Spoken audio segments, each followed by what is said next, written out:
Hey there, good evening, afternoon, whatever you want to call it. It's around 5 p.m. Um, Coming up, I'm going to be teaching in person, which I only do usually about once a year. Not because that's what I want to do, but that's because that's the opportunities I have. And in India, I'm not allowed to work. So when I can find a way to work, I do it. Um, I'm going to be teaching Ashtanga Yoga in the mornings, and I'm going to be teaching some other stuff in the afternoons. Other stuff can mean lots of things. I'm going to leave it open because I want to wait and see the group that shows up and what they need to learn. A lot of them have messaged me asking about Tantra, teaching Tantra, what that means, what does Tantra mean. Um, in general, not just those people interested in this upcoming, I guess I could call it a retreat, immersion. That's a better word, immersion. A lot of people ask me about being sensitive, and I've always been slightly sensitive. When I was a kid, I felt energy a lot, and I didn't really know what that meant, because I grew up in a household where there was no one involved with energetic stuff and no one involved with kind of spiritual stuff. It was all Christian, religious church stuff. So very early on, I started drinking and smoking because I noticed that after I did that, I didn't have that sensitivity anymore for a while. And as I kept drinking and smoking more and more, the sensitivity stayed gone longer. So when I came back to yoga and it started waking me up on a cellular level, my skin was more sensitive. I could feel the air more sensitively, even the hair movement on my body when the wind blows, like right now. I could feel, getting a tingle from it. I can feel it very deeply. Um, but not just the physical level, the energetic level. So when I'm in nature, I can tell if it's the nature that I need at that moment. When I'm around certain people, I know that those people are okay to be around. Sometimes it's questionable, and I kind of test it 2 to 3 times. I'll be around them and see if that's okay. I'm not going to say I cut people off because their energy doesn't feel great to me, but I will tend not to be around them as much. Or when I know I'm going to be around them, I'll do a little bit more work that morning for protection. Not protection, because I don't really need protection, but kind of like for a shield. Not a shield to keep things out necessarily, but how do I say it? But to bounce their energy back at them so I don't have to deal with it. So I'll do that too. Because sometimes you like people and they don't know that their energy is a little bit toxic and corrupt. And so you have to protect yourself in some ways because they don't have that quality. I don't tend to draw those sorts of people who don't understand that stuff to me. I tend to have people around me who are interested in mostly the same thing I am. Not on purpose, it's just my vibration that I put out there. And when you vibrate at a certain frequency, the people in that same or near frequency are the ones who come around you. So what I want to do in this teaching that I'm going to be doing is teach Ashtanga Yoga in the way that I teach it, which is maybe very different than other people teach it. I don't care if your postures look perfect. I care that the energy flow in the posture is good for you and serves your purpose. But also, we're going to take people to temples during the day. And in the evening, we'll do afternoon, not evening, we're going to do it at 3 p.m. We'll be doing sessions. Maybe we'll do some mantra work. Maybe we'll do some pranayama. Maybe we'll do some energy work and see. I want people to get in touch with this stuff, and this is my goal. I don't really do goals, but this is, if I'm as a teacher, my goal is to get people awake within their own body, within their own energetic field, so that they can then project out what they want into the world, what their, the frequency they want to be at, and then that frequency can come back to them in the form of people, in the form of experiences. And that's that bird sound that I love. It's a nightingale, and they're fighting because it's mating season. 1 female and 2 males. Yeah.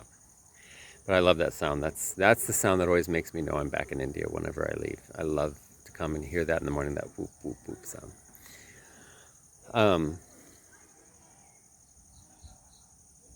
And when you, just that, when I notice that I love that, it brings that back to me and invites more of that energy into my existence. And so what you want to do in life is live fully, live completely, but you also want to live in the vibration you want to live in. And when you live with other people, sometimes that's a little hard, so you have to do a lot of work to shift the energy in the space.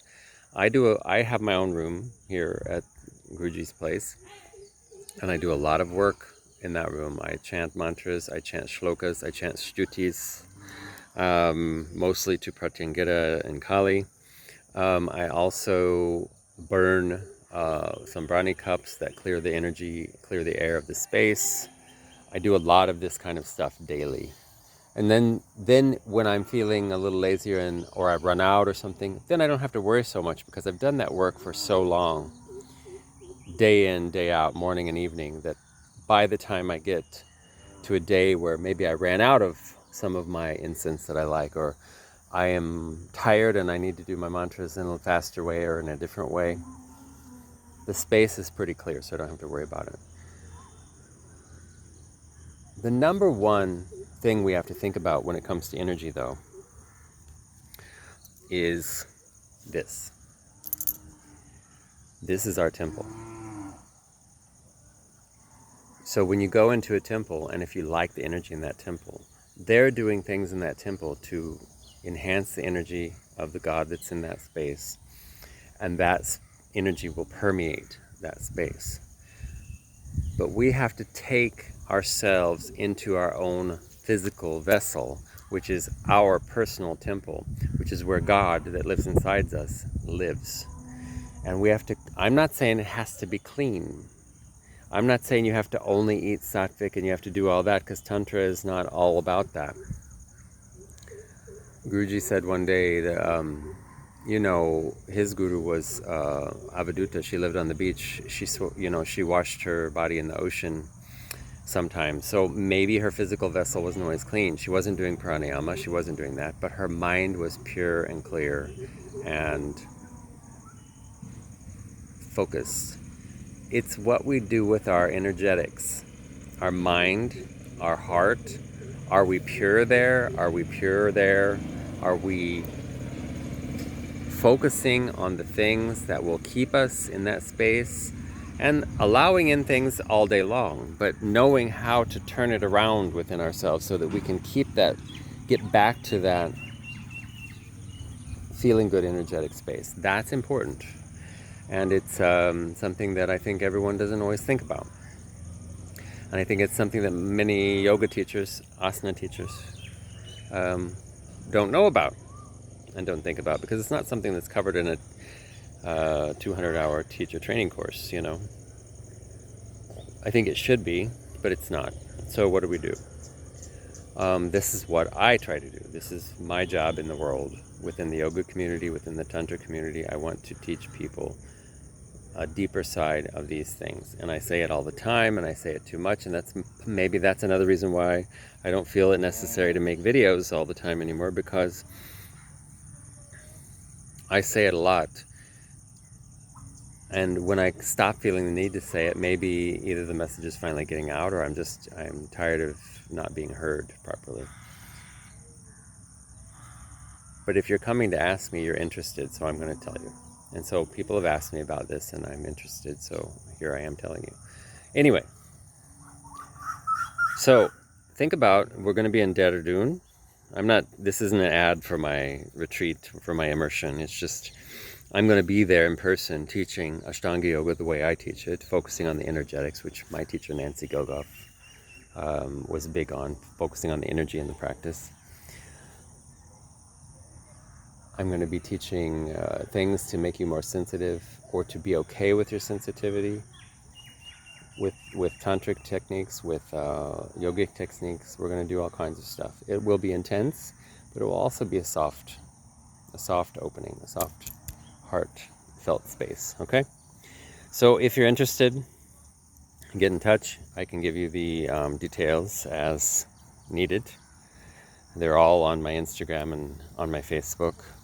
And I will probably make a full video for here soon telling the details of the schedule, which are out there if you follow me anyway, so you can see it there. Okay, have a great evening. Think about yourself as a temple tonight. When you're eating, eat with reverence like you're offering God the food. When you're breathing, breathe with consciousness so that you can feel like you're cleansing the air and the space of your temple. When you're watching, if you're watching a shit show, watch it and enjoy every moment of it, but enjoy it and find that enjoyment in it. That's important. That brings that good energy into this temple. Okay? Take care. See you soon.